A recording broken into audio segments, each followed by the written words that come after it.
Spring for Sophie by Yael Werber. When will spring be here? Sophie asked her mom. Spring comes slowly, her mom told her. How will I know when spring is coming? The first way to tell if spring is coming is to listen for it. When you hear the birds start to sing their songs to each other, that's when you'll know spring is coming. That's what spring sounds like. So Sophie listened.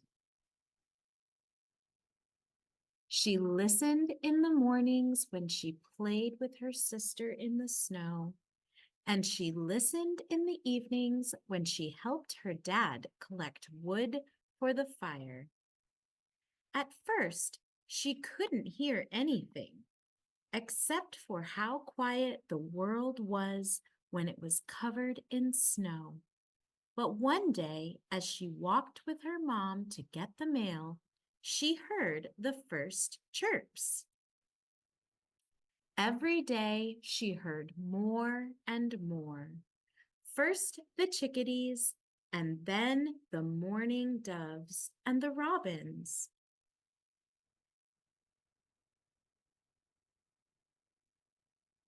Soon she could hear all kinds of birds calling to each other, announcing that spring was coming.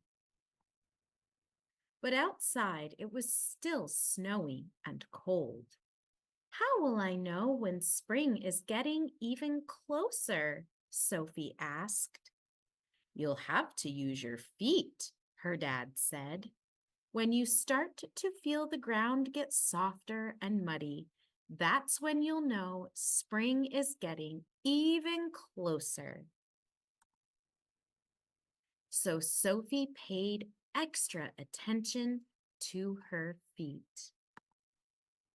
When she walked in the woods with her dad, the ground was still slippery and hard, and she had to hold her dad's hand. When she walked shadow with her mom, everything still felt icy.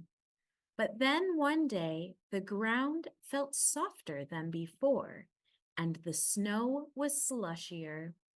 And pretty soon, her boots started sinking into the ground instead of slipping on top of it. Sophie felt spring getting closer. But it's still not spring, Sophie said, and she sighed when she had to put gloves on to go outside. How will I know when spring is really here? Well, Sophie, you'll have to use your eyes and nose to tell if spring is here, her mom said. You'll have to watch and wait until you see the snow start to melt. And you will have to wait until the air begins to smell like earth and rain. That's when you'll know spring is here. That's what spring looks and smells like. So Sophie watched. She watched as the ice melted off the lake and as the snow turned to puddles in her yard. She watched as flowers pushed up from under the ground and showed their stems. And she watched as new moss covered the rocks in the woods. She saw the world turn from white to green.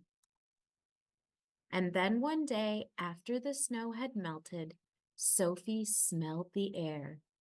She quickly put on her rain boots and raincoat and ran outside. Sophie looked up at the sky as the rain started to fall. Sophie, what are you doing? She heard her dad call. Sophie stuck out her tongue to catch the raindrops. Now I know spring is here, she called. because this is what spring tastes like.